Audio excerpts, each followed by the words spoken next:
Hello everybody, welcome back. Today as well we have got you another video. In this video I'll show you how you can get Amazon Music Unlimited on Alexa.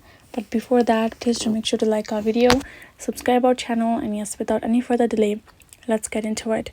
For that matter, first of all you have to do is go to this Amazon Music app of yours, where you have to sign in and get your Amazon Music Unlimited subscription. After you have successfully done so, you can go back and simply access your Alexa app on your mobile phone, and there in the section tap on this option of more in the bottom and go ahead tap on this option of settings and scroll, tap on this option of device settings right over here, and make sure that you have added all of the devices that you have on your household that where you would like to access Amazon Music Unlimited and would like to play it.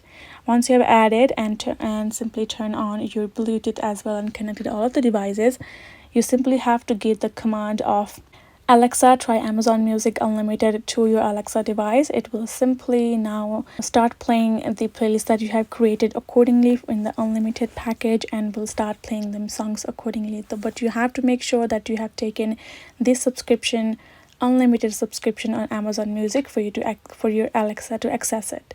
Now those are the simple thing. Make sure your Bluetooth is turned on. You have taken the subscription, you have connected your device, and remember to say the command to Alexa and you're good to go. So that is how you can do it. Hope this video was helpful to you all. Thank you so much for watching, and yes, I'll see you guys in our next video.